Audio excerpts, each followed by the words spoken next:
Assalamualaikum warahmatullahi wabarakatuh. Jagung hibrida merupakan generasi pertama hasil persilangan dua galur murni. Jagung hibrida dirakit melalui persilangan galur atau plasma nutfah.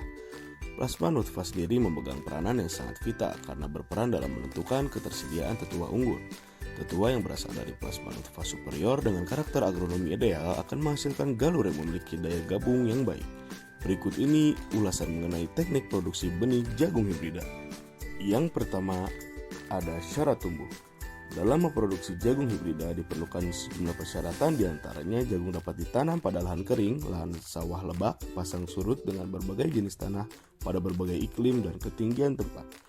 Untuk dapat tumbuh baik dan menghasilkan sesuai yang diinginkan, tanaman jagung membutuhkan lingkungan tumbuh dan sesuai, antara lain yaitu tanah bertekstur ringan sampai sedang, tersedia air yang cukup selama pertumbuhan, lahan tidak tergenang, ketinggian tempat sampai 1000 mdpl.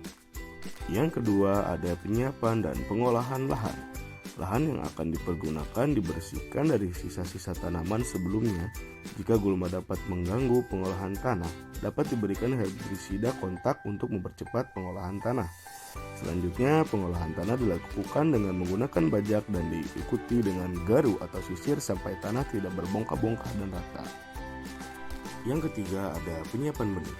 Setelah lahan selesai diolah, selanjutnya yang perlu disiapkan adalah benih. Dalam pembentukan benih jagung hibrida dikenal ada dua induk, yaitu induk tanaman jantan dan induk tanaman betina.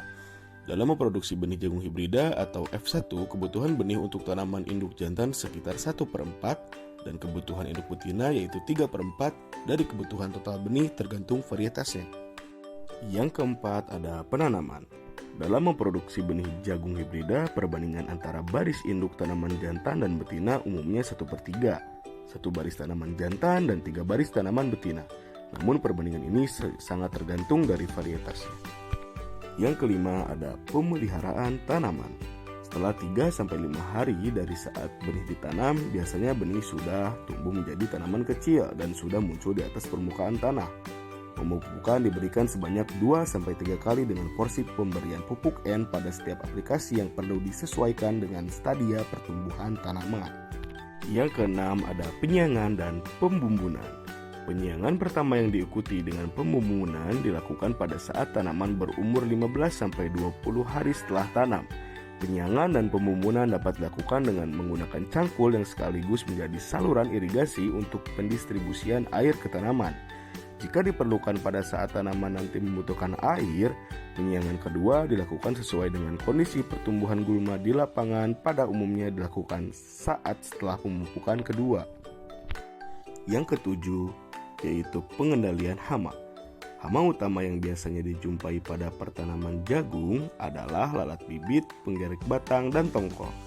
Khusus untuk pencegahan serangan hama lalat bibit, terutama pada daerah endemik, lalat bibit dapat dilakukan dengan pemberian karbofuran bersamaan dengan penanaman benih pada lubang tanam dengan takaran 10-15 kilo produk per hektar.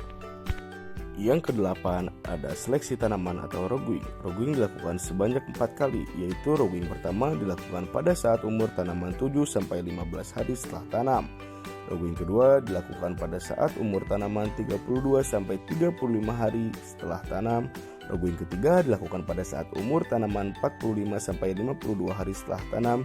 Dan yang terakhir rogwing panen atau seleksi tongkol, yaitu tetua jantan dipanen lebih awal lalu tetua betina sebagai benih hibrida.